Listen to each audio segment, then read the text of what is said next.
옥감의 비유경 맞지만니까야 제7경 마음이 오염되지 않으면 자유와 행복이 있다. 대림스님의 번역 맞지만니까야 제1권 255에서 268쪽입니다. 이와 같이 나는 들었다. 한때 세종께서는 사와띠에서 제따숲에 아나따 빈티카의 원림 급고독원 기원정사에 머무셨다. 거기서 세종께서는 비구들이여라고 비구들을 부르셨다. 세존이시여라고 비구들은 세종께 응답했다. 세종께서 이렇게 말씀하셨다. 근데 이 당시에 이제 여기 경전이니까 그런데요. 부처님 생전에 제자분들하고 부처님하고 비구들이여 하고 부처님이 물어보면 세존이시여 그랬을까요? 그러진 않았을 것 같아요. 왜 그러냐면 부처님을 칭하는 것이 10가지가 있잖아요. 뭐 아라한, 뭐 응공, 그다음에 뭐 세존, 뭐 부처, 불이라고 하죠. 뭐 이런 식으로 해가지고 10가지가 있어요. 10가지가. 그런데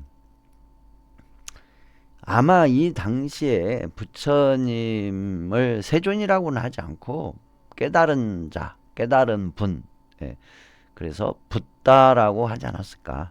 그래서 붓다께서는 비구들이여라고 비구들을 부르셨고, 그러면 붓다시여, 깨달으신 분이시여, 스승님이시여, 뭐 그런 식으로 응답을 했을 것 같아요.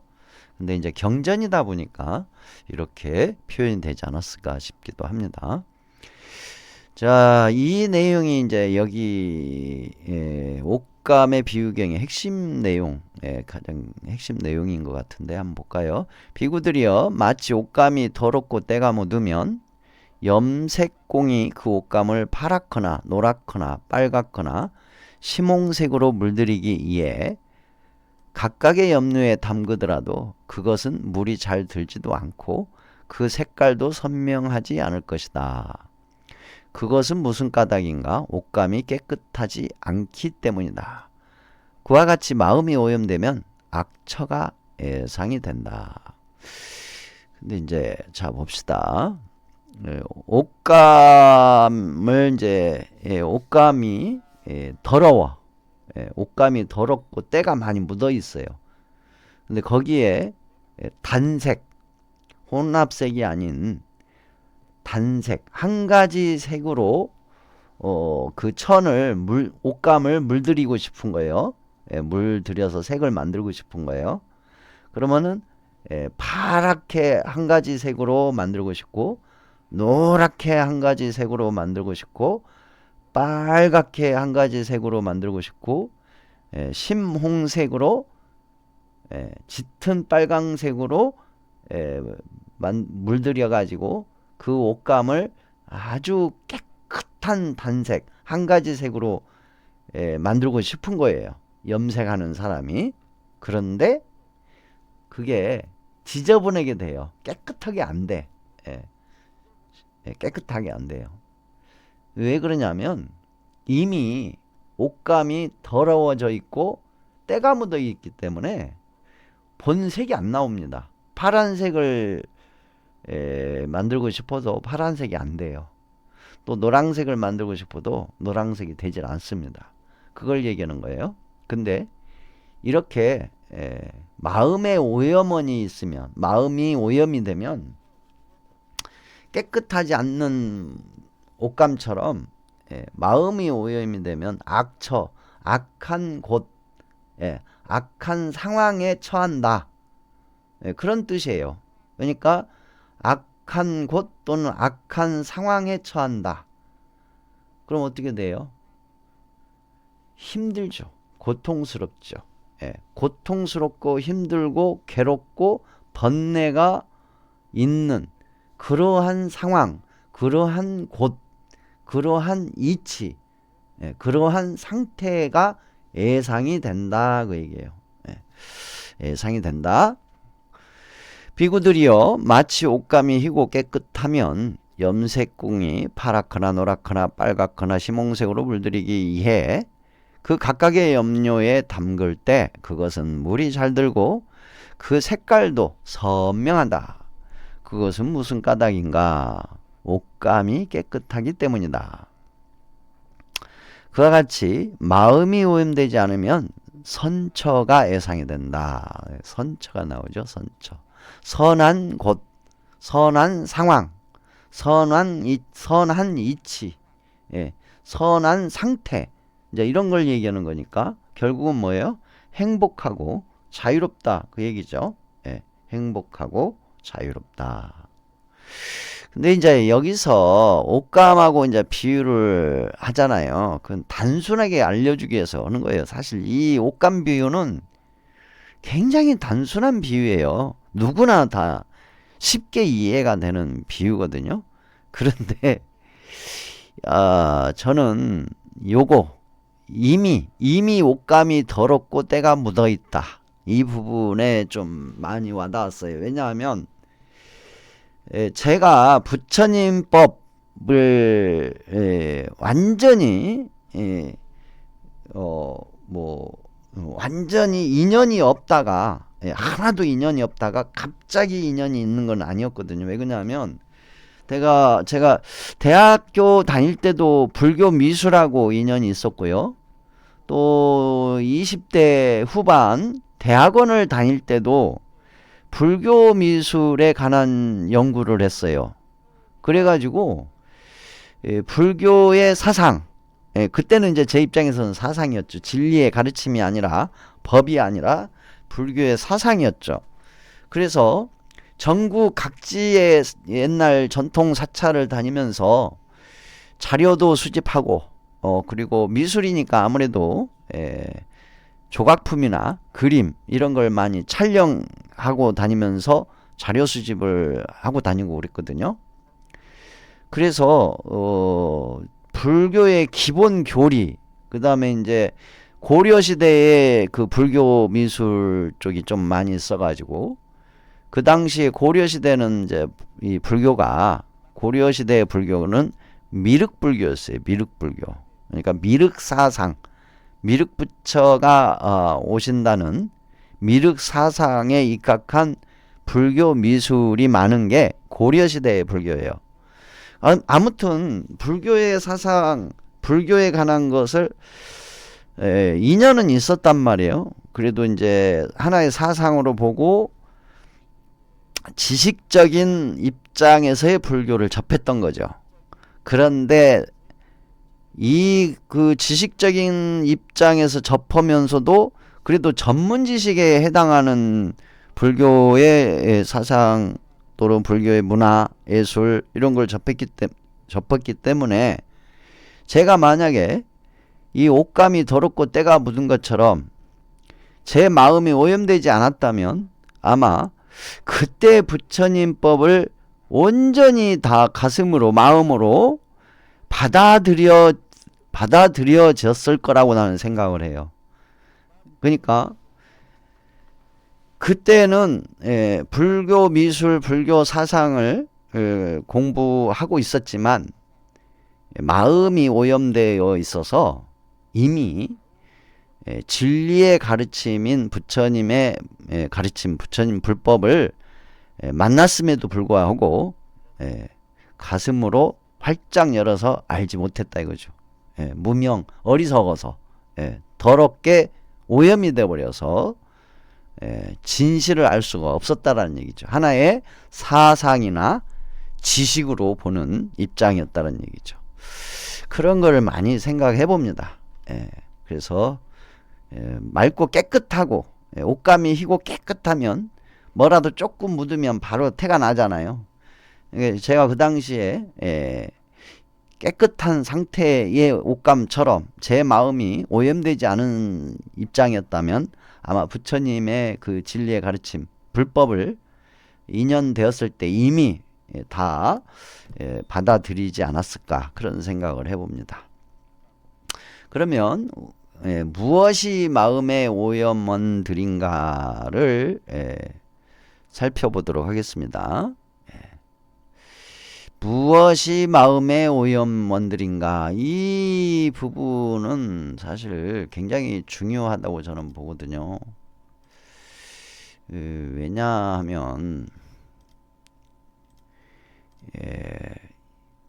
마음의 오염이 되면 악처가 예상이 된다고 하셨잖아요. 그러니까 마음이 오염이 되면 불행해지고 고통스러워지고 괴로워지고 슬퍼지고 외로워지고 번뇌에 휩싸이고 아무튼 안 좋은 거잖아요. 불행한 거잖아요. 행복하지가 못한 거잖아요. 자유롭지가 못한 거잖아요. 그러니까 무엇이 불행하게 만드는 것인가? 불행하게 만들고 고통스럽게 만들고 괴롭게 만들고 슬프게 만들고 병들게 만들고 이제 그거예요. 이게 이런 내용이 전부 그거죠. 그러니까 한번 봅시다. 무엇이 오염원들인가? 자, 오염원 그러니까 가로 열고 불행하게 한다. 무엇이 불행의 원인인가?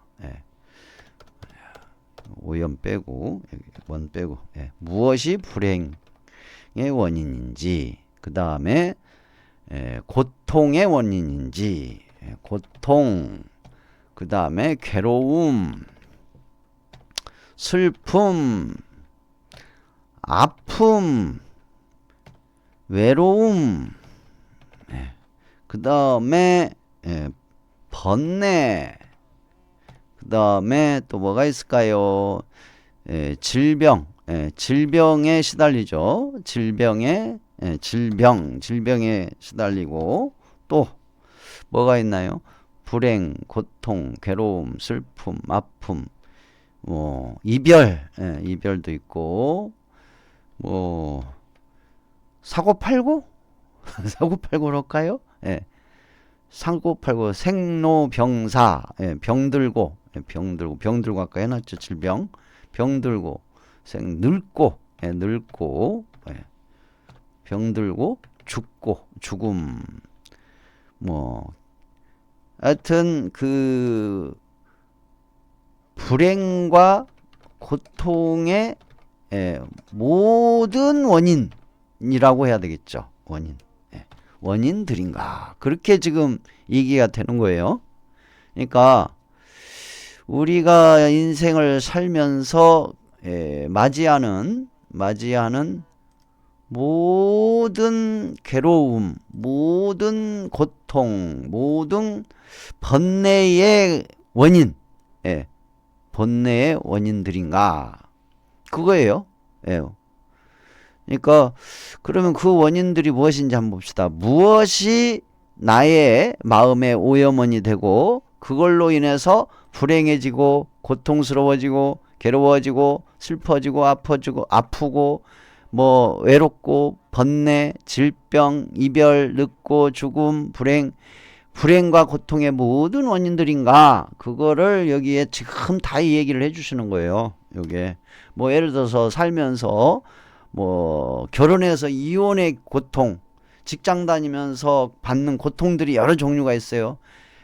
진급을 못해서 고통 또 직장 동료와의 불협화음으로 고통 직장 상사의 갑질의 고통 아무튼 그 모든 고통의 원인 즉 오염원 마음의 오염원 그런 오염원들이 무엇인가? 마음의 오염원이에요. 마음으로부터 시작되는 오염원 여기에 나온 거예요. 자 그러면 한번 봅시다. 욕심과 그릇된 탐욕이 마음의 오염원이다. 그러니까 탐욕이 나오네요. 탐욕. 그쵸. 탐욕. 그리고 악한 의도가 마음의 오염원이다. 그러니까 자 욕심과 그릇된 탐욕 악한 의도가 마음의 오염원이다. 분노와 원한이 마음의 오염원이다. 적의가 마음의 오염원이다. 모욕이 마음의 오염원이다. 얕보는 것이 마음의 오염원이다. 얕보다라는 것은 거만한 거죠. 그쵸? 거만. 질투가 마음의 오염원이다. 인색함이 마음의 오염원이다. 속임, 속이는 것이 마음의 오염원이다. 사기치는 것이 마음의 오염원이다. 완고함이 마음의 오염원이다. 뻔뻔스러움이 마음의 오염원이다. 자만의 마음이 자만이 마음의 오염원이다. 거만이 마음의 오염원이다. 허영이 마음의 오염원이다. 방일이 나태하고 방일이 마음의 오염원이다 해갖고 총 16개가 지금 쭉 나와요. 그러면 봅시다.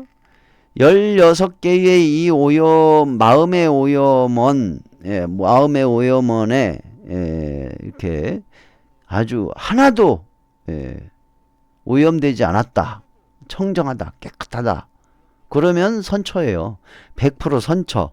그런데 어떤 분은 욕심과 그릇된 탐욕은 있는데 악한 의도가 없는 사람이 있기도 해요. 또는 분노와 원한의 마음이 없는 사람도 있고. 그래서 중구난방이죠. 그러니까 일정치가 않다 그 얘기예요. 어떤 분들은 이 16가지의 마음의 오염원이 70%, 어떤 분은 50%, 어떤 분은 60%, 어떤 분은 80%, 어떤 분은 30% 이런 식으로 그 마음의 오염의 원인 이 16가지가 그 빈도가 차이가 있다. 그런데 오염원에 물들어 있는 상태, 오염되어 있는 상태가 적을수록 행복직수, 자유와 행복 지수는 높아지고요. 이제 불행과 고통의 지수는 이제 오염원의 원인이 빈도가 많아질수록 불행과 고통스러운 삶의 빈도수는 높아지겠죠. 그래서 100%는 아니니까 여러분들은 조금씩이라도 줄여가려고 노력을 해야 되겠죠. 줄여가려고. 그래도 그 방법밖에 없죠.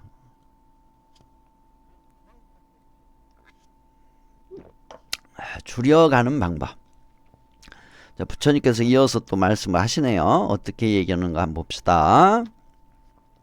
비구들이여, 비구는 욕심과 그릇된 탐욕이 마음의 오염원이다 라고 알아서 욕심과 그릇된 탐욕이라는 이 마음의 오염원을 버린다. 이제 버린다. 그렇게 나오네요. 그러니까 욕심과 그릇된 탐욕의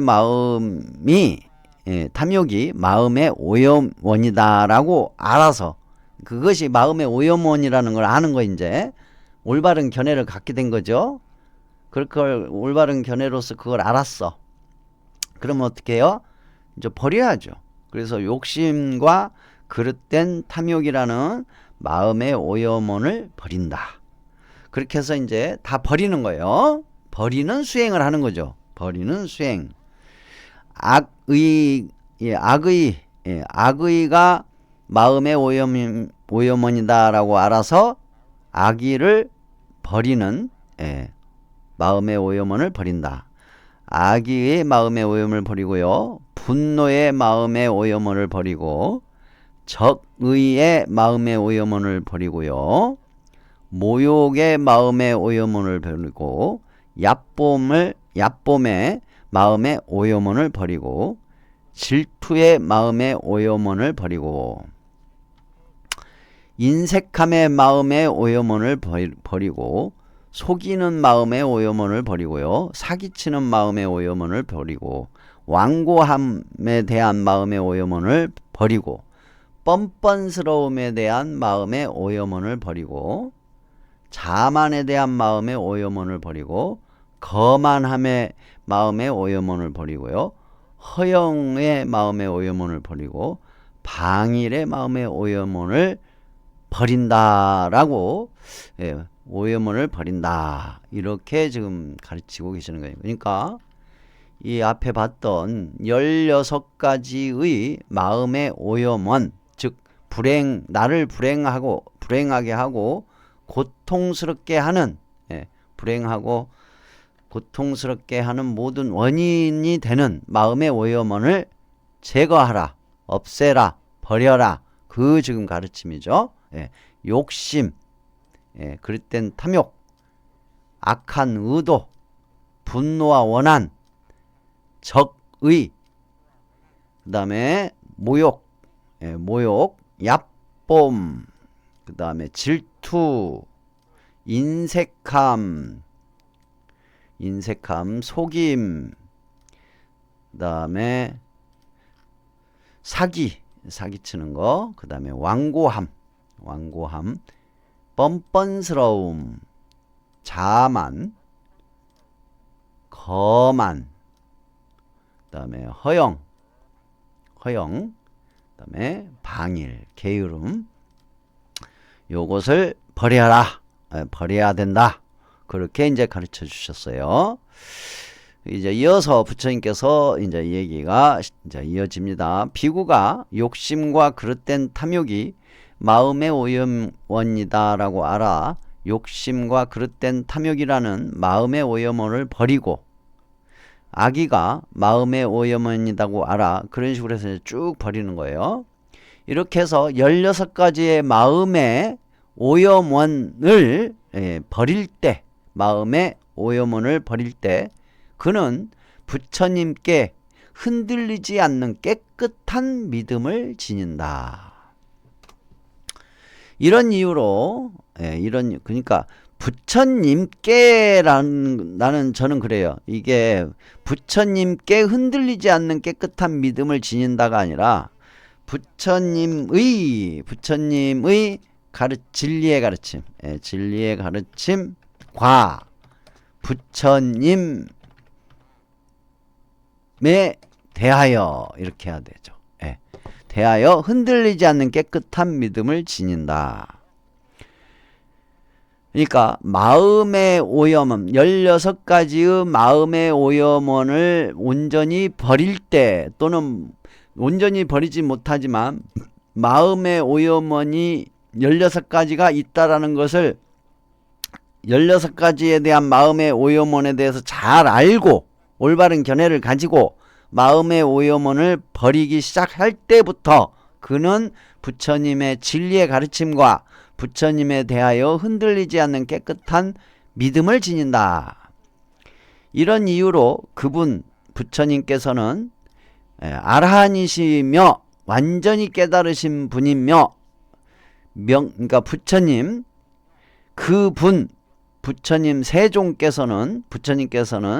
세존께서는 아라한이라고 하시기도 하고, 완전히 깨달은 분이시라고 하기도 하고, 명지와 실천을 구족한 분이시며, 피안으로 잘 가신 분이시며, 세간을 잘 알고 계신 분이시며, 가장 높은 분이시며, 사람을 잘 길들이는 분이시며, 하늘과 인간의 스승이시며 부처님이시며 세존이시다라고. 그러니까 이 내용은 뭐냐면요, 마음의 오염원인 16가지가 마음의 오염원이다라는 걸 잘 알고 그 마음의 오염원을 버릴 때 부처님의 진리의 가르침과 부처님에 대하여 흔들리지 않는 깨끗한 믿음을 갖게 되는데, 이런 믿음과 동시에 부처님께서는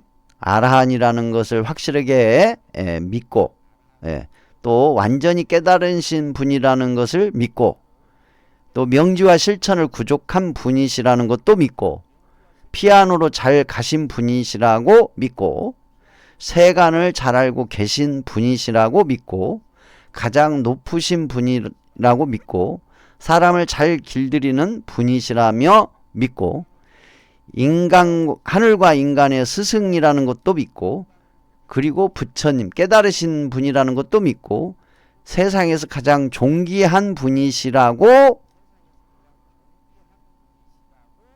법에 흔들리지 않는 깨끗한 믿음을 지니게 된다. 이렇게 된다는 얘기예요. 그러니까 마음의 오염원인 16가지의 마음의 오염원을 잘 알아서 그걸 버리기 위한 노력을 시작한 사람은, 수행자는 또는 신자는 부처님의 10가지의 그 능력, 부처님의 10가지의 능력 또는 부처님의 10가지의 명호, 열의 10호라고 그러거든요. 열의 10호, 열의 10호, 10가지의 그 명칭, 능력, 그 부분에 대한 확고한 믿음과, 믿음이라기보다는 확인이라고 봐야 되겠죠. 어떻게 보면은 올바른 견해가 만들어졌기 때문에 믿음이라고 보기는 그래요. 확실하게 이제 안 거지. 부처님이 어떤 분이라는 것을 안 거예요. 아, 부처님은 아라한이시다. 완전히 깨달은 분이시다. 밝은 지혜와 실천을 구족한 분이시구나. 그리고 피아노로 잘 가신 분이시다. 맞아, 세간을 잘 알고 계신 분이야. 그래, 가장 높으신 분이야. 이 없는 분은 없어. 이 없는 사람은 없다. 예, 사람을 잘 길들이시는 분이시야. 아, 맞아, 하늘과 인간의 스승이시기도 하고 깨달으신 분이야. 깨달은 성자시야. 성자이셔. 그리고 세상에서 가장 존귀한 분이시기도 해. 나의 스승이신 깨달으신 곶다마 부처님. 예, 그렇게 이제 그런 입장이 된다라는 거예요. 그런 입장. 그리고 이제 법에 흔들리지 않는다라는 이 내용이 나오죠. 이거는 뭐냐면 이 법은 세속의 법을 얘기하는 거예요. 세속에서 살면서 일어나는 여러 가지 일들, 현상들, 사건들, 어떤 상황들에 흔들림이 없는, 세속의 일에서 세속 속에서 흔들림이 없는 깨끗한 믿음을 진다 이거예요. 그래서 법은 이제 그렇게 마음의 오염원인 16가지를 잘 알고 그걸 없애기 위해서, 버리기 위해서 노력하는, 실천 수행하는 수행자나 제가불자는 이렇게 얘기를 해요. 법은 세존에 의해서 잘 설해졌고 스스로 보아 알 수 있고 시간이 걸리지 않고 와서 보라는 것이고 향상을 인도하고 지자들이 각자 알아야 하는 것이다 라고. 이미 그러니까 이 마음의 오염원인 16가지를 잘 알아서 그것을 버리기 위해서 실천 수행하는 수행자나 제가불자는 이미 이러한 안목이 생겼다는 얘기죠. 즉 부처님의 이 열의 10호의 명호의 뜻에 따라서 다 인정을 하고 뿐만 아니라 흔들리지 않는 깨끗한 믿음을 지니면서 이런 말을 하는 거예요. 법은 세존에 의해서 잘 설해졌다. 다 아는 거예요. 이제 알게 된 거예요. 아, 부처님께서 진리의 법을 잘 설해 주셨다. 예. 스스로 보아할 수 있다. 아, 부처님의 가르침대로 실천 수행하니까 스스로 경험되어지고 스스로 보아지고 스스로 알 수 있게 되더라. 그 얘기예요. 시간이 걸리지 않고, 그렇게 시간이 걸리지 않아요. 올바른 견해라는 것은 올바른 눈을 갖는 거, 그거는 시간이 걸리지 않죠. 그리고 와서 보라는 거, 직접 실천해보라는 거죠. 실천 수행해보라는 거죠. 그리고 항상 밝은 쪽으로, 올바른 곳으로, 높은 곳으로, 올바르고 똑바른 높은 곳으로 상향으로 인도해주고, 또 지혜로운 자들이 각자 알아야 하는 것이다. 즉 지자들이라는 것은 여기서는 수행자들 또는 불자를 얘기하는 거예요. 깨달음, 지혜를 향해서 나아가는 사람들, 이런 사람들은 반드시 알아야 될 거다. 그것도 각자 알아야 된다. 스스로 알아야 한다는 거죠. 그렇게 그는 승가에 흔들리지 않는 깨끗한 믿음을 지닌다. 그러니까 마음의 오염원인 16가지에 대해서 잘 알고 스스로 그걸 버리기 위한 실천 수행을 하는 분들, 즉 그걸 버리기 위한 실천 수행은 뭐예요? 십선업이잖아요. 십선업과 팔종도 수행입니다. 그래서 십선업과 팔종도 실천 수행을 하는 사람들은 승가에 흔들리지 않는 깨끗한 믿음을 지니게 되죠. 여러분 승가에 대한 흔들리지 않는 깨끗한 믿음을 지닙니까?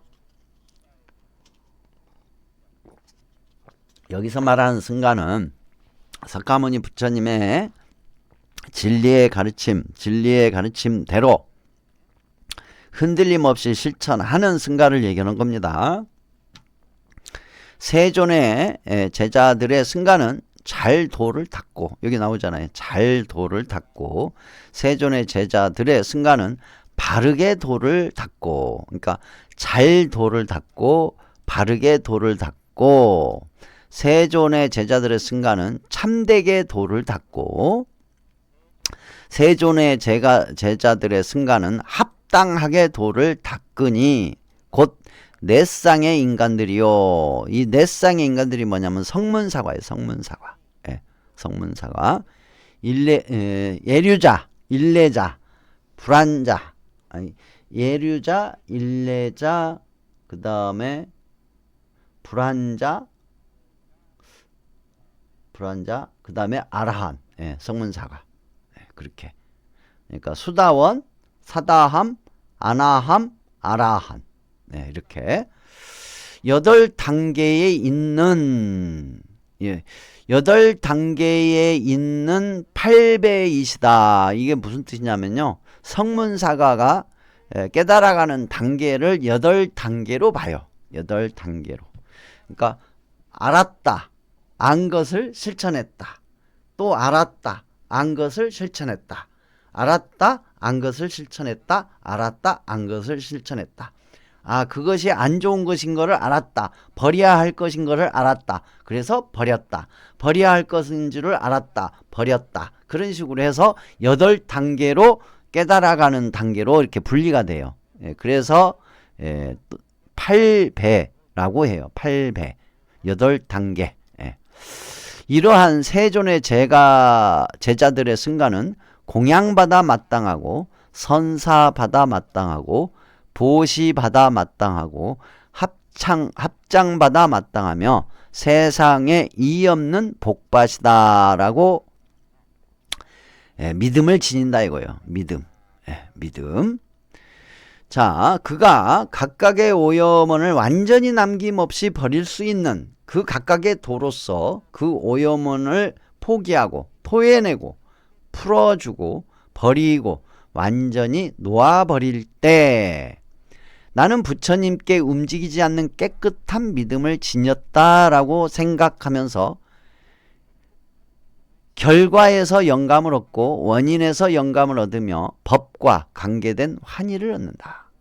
환희하는 자에게 희열이 있다. 희열이 있는 자에게 몸이 경안하다. 경안하다라고 이제 경전에는 그냥 그렇게 번역만 됐거든요. 경안. 경안이 뭐야? 그래가지고 다시 찾아봤어요. 경안이 뭔지. 그랬더니 몸이 걱정이나 괴로움이 없고 마음이 고요하고 가볍고 편안하고 유연한 상태가 된다. 그 얘기예요. 그렇게 돼 있더라고요. 그래서 몸이 경안한 자는 행복을 경험하고 행복한 자는 마음이 산매에 든다. 즉 행복한 자는 마음이 통찰지혜에 든다. 그 얘기예요. 여기서 행복한 자는 마음이 산매에 든다가 이게 무슨 뜻이냐면요, 산매에 들어서 통찰지혜가 발현이 되거든요. 그러니까 이 얘기는 행복한 자는 통찰지혜에 든다. 그렇게 이제 보시면 되겠죠. 그래서 나는 법에 움직이지 않는 깨끗한 믿음을 지녔다라고 생각하면서 결과에서 영감을 얻고 원인에서 영감을 얻으며 법과 관계된 환희를 얻는다. 환희하는 자에게 희열이 있다. 희열이 있는 자에게 몸이 경안하다. 몸이 경안한 자는 행복을 경험하고 행복한 자는 마음이 산매에 들어 통찰 지혜를 얻는다. 나는 승가에 움직이지 않는 깨끗한 믿음을 지녔다라고 생각하면서, 즉 이게 뭐냐면요, 지금 불법승 삼보에 대한 기의예요. 이 내용은. 자, 앞에 부처님께 움직이지 않는 깨끗한 믿음, 두 번째는 부처님의 진리의 법에 움직이지 않는 깨끗한 믿음, 그 다음에 세 번째 승가에 움직이지 않는 깨끗한 믿음에서 불법승 삼보에 기한다. 불법승 삼보에 움직이지 않는 깨끗한 믿음을 지녔다. 이거예요. 이렇게 해서 어떻게 되냐? 바로 행복을 경험하고 행복한 자는 통찰 지혜를 얻게 된다. 그와 같은 지금 가르침이죠. 그런 말씀이죠. 나는 각각의 오염원을 완전히 남김없이 버릴 수 있는 그 각각의 도로서 이제 오염원을 버릴 수 있는 도로서 그 오염원을 포기하고 토해내고 풀어주고 버리고 완전히 놓아버렸다라고 반조하면서 이제 반조가 나오죠. 반조. 반조. 결과에서 영감을 얻고 원인에서 영감을 얻으며 법과 관계된 환희를 얻는다. 그러니까 깊이 반조하는 거, 요것도 굉장히 중요하죠. 사유명상. 반조는 사유명상이라고 보시면 돼요. 반조명상이라고도 해요. 산이하는 자에게 희열이 있다. 희열이 있는 자에게 몸이 경안하다. 몸이 경안한 자는 행복을 경험하고 행복한 자는 마음이 삼는다. 그러니까 반조를 통해서 마음이 산매에 드니까 반조를 통한 사유명상을 통한 깊은 통찰지에 들어간다. 그렇게 보시면 될 것 같아요. 비구가 이런 계를 지니고 이런 법을 지니고 이런 통찰지를 구족하면 깨끗한 흰 쌀밥과 여러가지 국과 여러가지 반찬을 먹더라도 그것은 그에게 장애가 되지 않는다. 예를 들면 더럽고 때 묻은 옷감이 맑은 물을 만나 청정해지고 깨끗해지고 이제 맑고 깨끗한 물에서 빨았어. 더럽고 때가 묻은 옷감을 맑은 물에다가 잘 이제 빨래를 한 거예요. 빨래를 해서 깨끗하게 이제 됐다 그 얘기예요. 빨래를 해서 깨끗하게 됐다. 그게 이제 실천 수행을 해서 마음이 깨끗해졌다. 마음이 청정해졌다. 이제 그런 얘기죠. 금이 용광로를 만나 청정해지고 깨끗해지듯이 비구가 수행자가 또는 제가불자 신도 수행자가 이와 같이 계를 지니고 십선업을 실천하시고 팔종도를 실천 수행하시면 통찰지혜를 얻게 되고 이와 같이 통찰지를 구족하면 깨끗한 흰 쌀밥과 여러가지 국과 여러가지 반찬을 먹더라도 그것은 그에게 장애가 되지 않는다. 그는 자애가 함께한 마음으로 한 방향을 가득 채우면서 머문다. 근데 여기 앞에 깨끗한 흰 쌀밥이라고 그랬는데 이제 아주 고급진 음식을 먹는다. 아마 원래 이 경전에 초기에 나왔던 300년 전, 200년 전에 이게 쓰여졌다면 이렇게 이 글이 경전이 쓰여졌던 거였다면 흰쌀밥이라고 하지 않고 고기라고 했을 수도 있어요. 왜냐하면 그 당시에는 고기를 먹었으니까. 왜냐하면 흰쌀밥을 귀한 음식, 고급 음식으로 보는 거는 인도보다는 중국 사람이나 한국 사람들, 이 한반도 사람들이 흰쌀밥을 아주 귀한 고급 음식으로 봤지 거기는 그렇게 귀한 음식이 아니었어요. 왜냐하면 겐지스강 유역이 어마어마한 평야지대고요. 비옥한 땅이에요. 그리고 2모작, 3모작까지 가능한 곳이거든요. 그래서 쌀이 넘쳐났대요. 쌀이. 그래서 깨끗한 흰쌀밥은 맨날 먹는 거였어요. 흔한 거.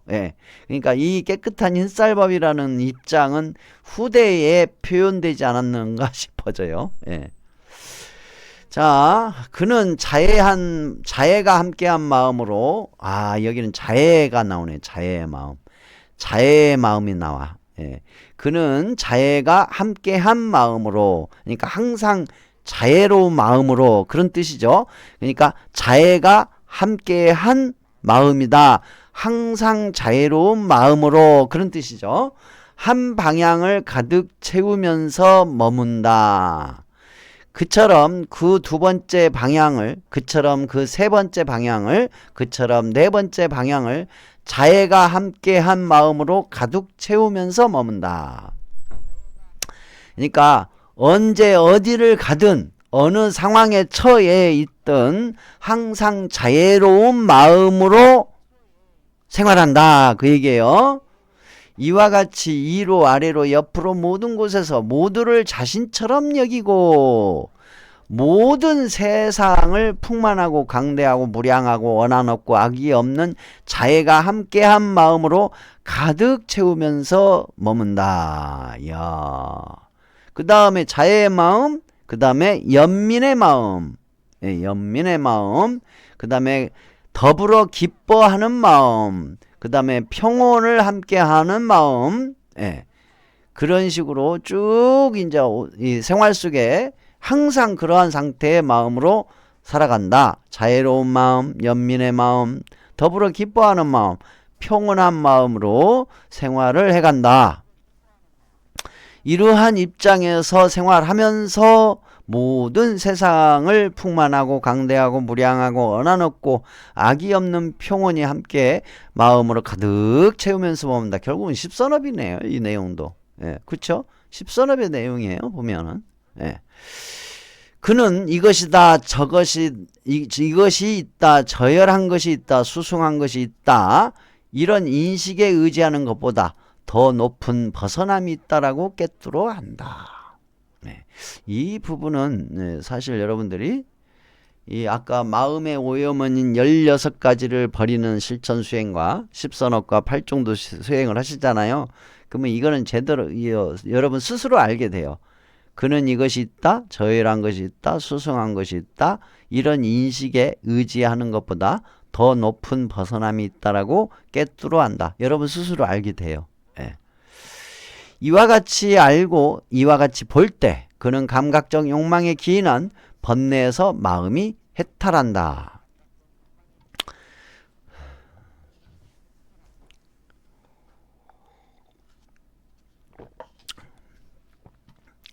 존재에 기인한 번뇌에서도 마음이 해탈하고 무명에 기인한 번뇌에서도 마음이 해탈하고요.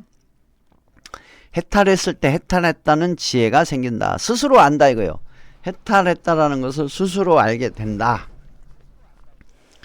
태어남은 다했다. 청정범행은 성취되었다. 할 일을 다해 마쳤다. 다시는 어떤 존재로도 돌아오지 않을 것이다 라고 꿰뚫어 안다. 비구들이여 이를 일려 비구가 내면의 목욕. 여기 이게 재밌어요. 비구들이여 이를 일러서 비구가 내면의 목욕으로 목욕 수행 목욕을 했다라고 한다. 여기서 목욕은요 8정도로 목욕한다는 뜻이에요. 왜 여기서 목욕이 나오냐면 여러분 지금도 현대의 인도에 가면 인도에서 겐지스강 강가강이라고도 하죠.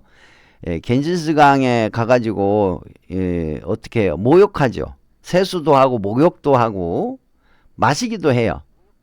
즉 무슨 뜻이냐면 그 겐지스강에 가서 목욕하면 모든 악업이 소멸이 된대요. 모든 악업이 소멸이 된대. 그래서 천상에 태어날 수 있대요. 브라만 신께 갈 수 있대. 그래서 겐지스강에서 목욕을 하는 거예요. 그 시체가 둥둥둥둥 떠다니고 똥덩어리가 둥둥둥둥 떠다니는 그 겐지스강에 가서 목욕을 하는 이유가 그동안 살면서 세세생생 전생부터 시작해서 금생에 살면서 지금 모든 악업이 다 소멸이 돼서 천상에 태어날 수 있다라는 그러한 것이 있어요. 그러한 사상에서 그렇게 목욕을 한다고 합니다. 그걸 빗대어서 얘기하는 거예요. 이게 부처님이 목욕이라는 용어를 쓴 거예요. 그러니까 부처님께서는 목욕을 뭘로 얘기를 하셨냐면 8정도로 얘기를 하신 거예요. 8정도. 8정도로 목욕해라. 즉 8정도 실천 수행을 해라. 8정도의 실천 수행으로 내면이 목욕이 된다. 8정도 수행으로 완성을 해라. 그렇게 이제 얘기를 하시는 거죠. 그 당시 순다리까 바라드와저와 와자 바라문이 세존과 멀지 않는 곳에 앉아 있었다. 그는 세존께 이와 같이 말씀드렸다. 그런데 곧다마 존자께서도 여기 나온다. 자, 곧다마 존자. 곧다마 존자. 그러니까 다른 외도의 사람들은 이 부처님을 부처님이라고 하지도 않고 부처님을 세존이라고도 얘기 안 했다 이거죠. 곧다마 존자. 곧다마라고 한 거예요. 곧자마 존자 정도. 그러니까 수행자 정도로만 보는 거죠. 그런데 곧다마 존자께서도 바우카 강으로 목욕을 가지 않으십니까? 이제 바우카 강이라. 이 바우카 강을 이제 한번 찾아볼까요? 바우카 강. 잠깐만요. 바우카 강은 제가 못 찾아봤네요. 바우카 어디쯤인가? 바우카 강. 바우카 강, 겐지스 강이네요. 예. 그러니까 바우카 강이 겐지스 강의 다른 이름, 옛날 이름인가 봐요. 예. 바우카 강을 강은 겐지스 강을 가리키는 겁니다. 예. 겐지스 강을 바우카 강이라고 했네요. 예. 그래서 강으로 겐지스 강으로 목욕을 가지 않으십니까? 그러니까 다른 그 힌두교 브라만교의 신도들은 이 겐지스 강, 즉 이 바우카 강, 겐지스 강에 가서 목욕을 안 하잖냐? 너도 거기 가서 목욕하잖냐? 그 소리에 지금 너도 이따금씩 거기 가서 목욕 안 하냐? 너 그래서 거기서 목욕하는 목적은 업장소멸이 돼서 천상의 브라만 신한테 천상계에 태어나려고 하는 거 아니야? 라고 얘기하는 거예요. 예. 그러니까 바라문이여 바우카 강이 무슨 소용이 있는가? 바우카 강이 무엇을 할 수 있는가? 라고 이제 부처님이 반문하는 거예요.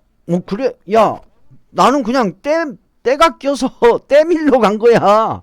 내 몸이 더러워져서 그냥 씻으러 간 거야. 야, 바라문, 즉 이제 바라드와자 바라문이죠. 예, 바라드와자 바라문이요. 그 강에 가서 뭐 씻으면 뭐 돼? 무엇이 있어? 그런 지금 얘기예요. 지금 뭐 거기 가서 씻으면 뭐 천상에 태어나? 업장소멸이 돼? 뭐 그런 지금 얘기예요. 그래서 겐지스 강이 무슨 소용이 있냐? 겐지스 강이 무엇을 할 수 있단 말인가? 진짜 그 강이 무엇을 하냐? 그런 얘기예요. 이제 업장소멸이 된단 말이야? 그런 식으로 반문하는 거죠. 그러니까 이제 그 바라드와자 바라문이 바로 답변하는 거예요. 곧다마 존자시여, 많은 사람들은 바우카 강이 겐지스 강이 해탈을 준다고 생각합니다. 요 해탈을 준다고 생각한대. 겐지스 강에 가서 목욕을 하면 해탈할 수 있다라고 생각한다 이거예요. 그리고 곧다마 존자시여, 많은 사람들은 바우카 강, 겐지스 강이 공덕을 준다고 생각합니다. 야, 그러면 제가 그래서 이렇게 좋은 공덕과 막 그런 게 있나? 제가 겐지스 강에 물을 이렇게 갔다 왔거든요. 배 타고 샥 가가지고 썩은 시체가 제 옆으로 샹샹샹샹샹 둥둥둥둥 떠나가는데 그 옆에 손으로 이렇게 이 강물을 만지면 무엇이 어쩌다고 한다고 그랬지 하고 했었거든요. 그래서 그런가? 아무튼 그렇대요. 많은 사람들은 겐지스 강이 해탈을 준다고 생각하고, 많은 사람들은 겐지스 강이 공덕을 준다고 생각하고, 또 겐지스 강에서 많은 사람들은 악업을 씻어냅니다. 지금 악업을 씻어낸다고 생각하는 게 아니라 악업을 씻어냅니다 라고 얘기를 했죠. 확신에 찬 말이죠. 이게 바라드와자 바라문은 너 그렇게 믿고 있는 거예요 지금. 바라드와자 바라문도 내가 겐지스 강에서 씻었기 때문에 나는 악업이 씻어졌어 라고 지금 확신을 하고 있는 상태죠. 맛이 간 거죠. 쉽게 얘기하면. 완전히 믿어버리는 거죠. 이 얘기는. 그러자 부처님께서, 세종께서는 순다리까 바라드와자 바라문에게 개송으로 설하셨다. 바우카 아디카카 순다리까 사라따띠 빠야까 바우마띠 강해. 이게 쭉 그 얘기 명칭인가 봐요. 명칭. 그 이제 예를 들어서 만경강이라도 뭐 고산만경강, 봉동만경강, 삼내만경강, 익산만경강 뭐 그런 식으로 하잖아요. 예를 들어서 저기 뭐야 한강. 예, 한강이라도 서울 시내에서 흐르는 거는 한강. 그쵸? 그런데 이제 저기 어디야? 남양주 그쪽으로 가면 북한강. 예. 또 이쪽으로는 저기 뭐 남한강. 이제 이 강이 또 쫙 따라서 가면 어떻게 돼요?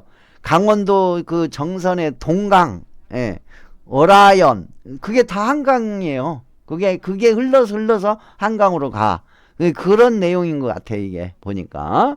그래서 겐지스강에 어리석은 자는 항상 뛰어들지만 검은 업을 말키지 못한다네. 악업을 소멸하지 못한다네.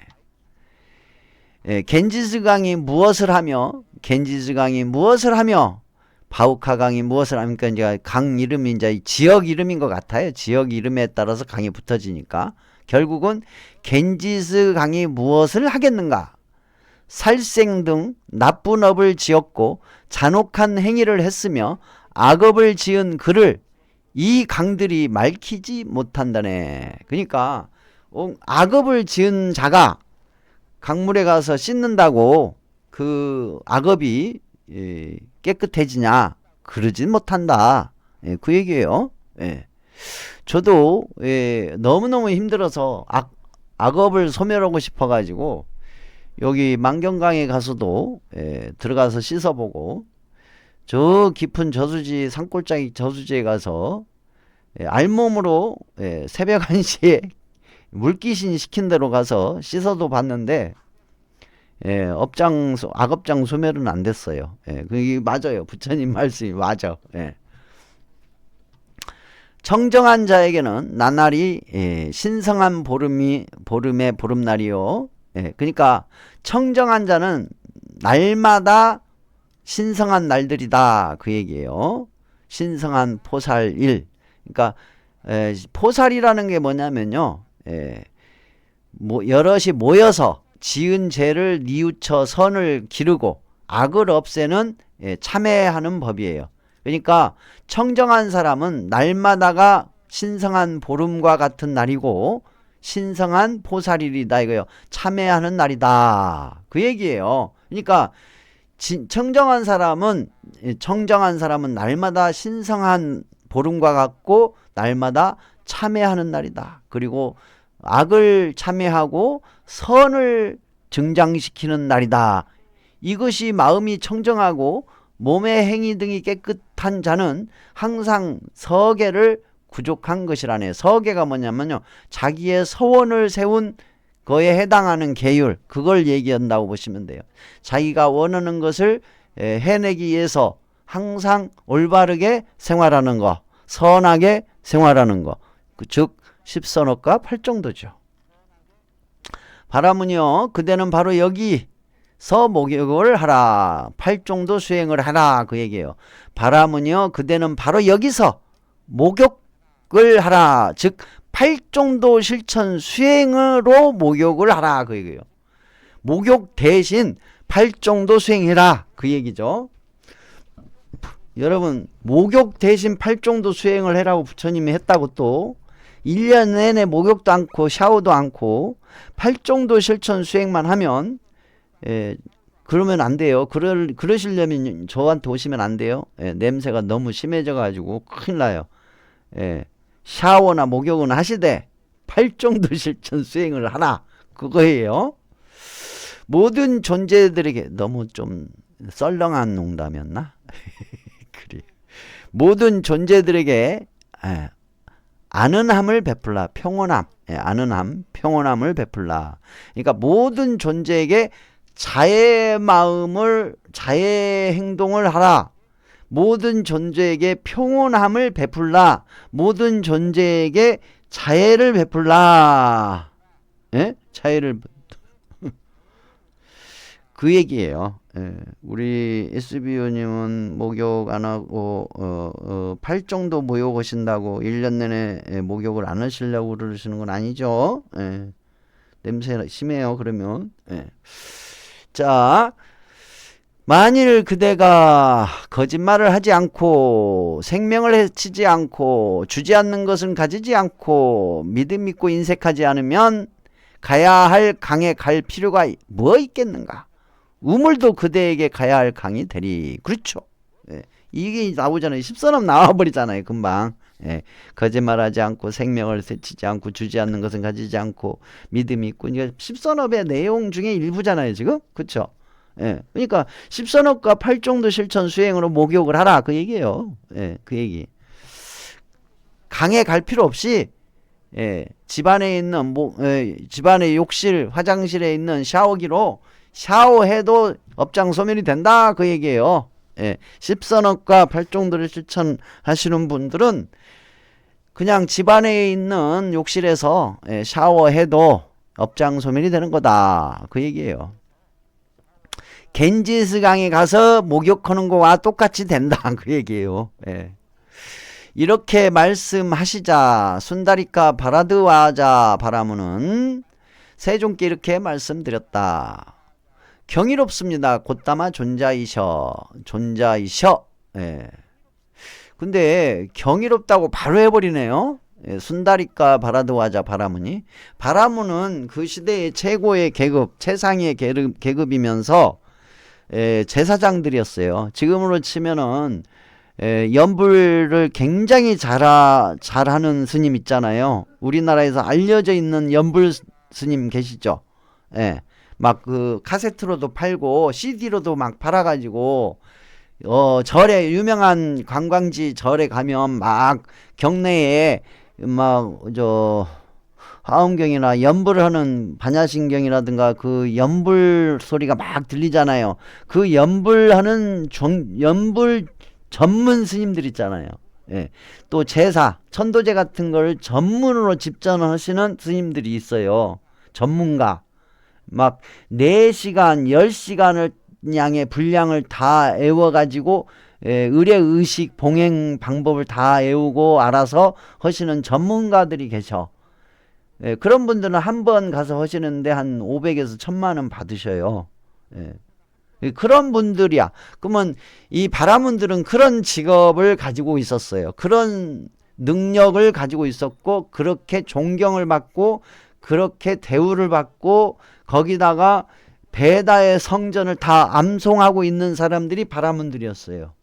예. 이런 사람이 이 얘기 듣고 곧바로 경이롭습니다. 곧다마 존자시여 경이롭습니다. 곧다마 존자시여 라고 지금 얘기를 하는 거예요. 그렇죠? 대단하죠. 그래서 저도 이렇게 설명을 잘하면 바로 그 자리에서 기독교 목사가 목사님한테 내가 이렇게 설명을 하면 바로 그 자리에서 경이롭습니다. 도공스님이여 경이롭습니다. 도공스님이셔 그렇게 할 줄 알았더니 콧방귀 끼지도 않고 가버려요. 예, 말도 들으려고도 안 해. 예, 그래서 제가불자 처음 오시는 제가불자 분이 계셔서 또 막 열심히 얘기했는데 못 알아들어. 예, 그래서 저는 항상 석가모니 부처님의 이 능력, 예, 전도하는 포기하는 이 능력 대단하다 그런 생각을 많이 해요. 어떻게 예, 몇 페이지? 6페이지 분량의 대화로서 바라문을 이렇게 바꿀 수가 있지. 지금 우리나라 상황으로 보면은 목사님을 바꿔버린 거예요. 목사님. 신부님을 바꿔버린 거예요. 신부님의 마음을 지금 돌려버린 거죠. 마치 넘어진 자를 일으켜 세우시듯 덮여 있는 것을 걷어내 보시듯 방향을 잃어버린 자에게 길을 가르쳐 주시듯 눈 있는 자 형상을 보라고 어둠 속에서 등불을 비춰 주시듯 곧다마 존자께서는 여러가지 방편으로 법을 설해 주셨습니다. 저는 이제 곧다마 존자께 기의하옵고 법과 비구 승가에 기의합니다. 곧다마 존자시여 저는 곧다마 존자의 곁에 출가하여 구족계를 받고자 합니다.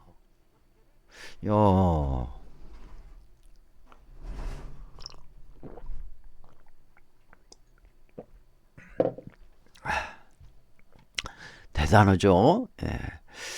자, 순다리카 바라드와자 바라무는 세존의 곁으로 출가하여 구족계를 받았다. 아, 바로 받아버리네요.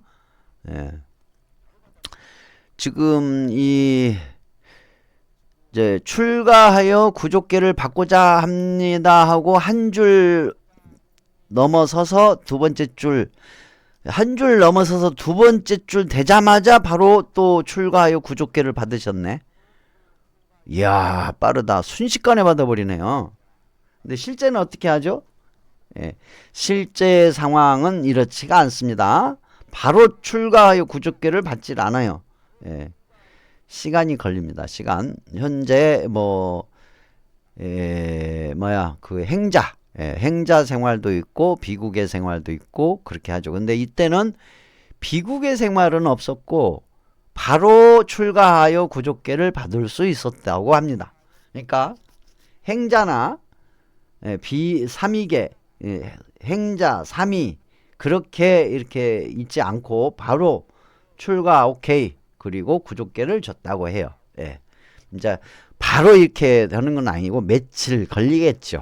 그렇죠? 며칠은 걸리겠죠. 구족계를 받은 지 순다리카 바라드와자 바라무는 구족계를 받은 지 얼마 되지 않아서 바라드와자 존자는 혼자 은둔하여 방일하지 않고 열심히 스스로 독려하며 지냈다. 그는 오래지 않아 좋은 가문의 아들들이 바르게 집을 떠나 출가하는 목적인 그 이의 없는 청정범행의 완성을 지금 여기에서 최상의 지혜로 알고 실현하고 구족하여 머물렸다.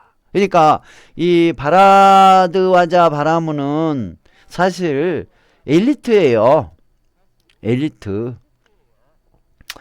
어느 정도 엘리트냐면요, 최상위 엘리트. 지금 우리나라 치면은 그 서울대학교 졸업을 한 사람, 서울대학교가 아니고 서울대학교 대학원, 그리고 서울대학교 대학원에서 박사 학위까지 받았을 정도의 엘리트였다고 보시면 돼요.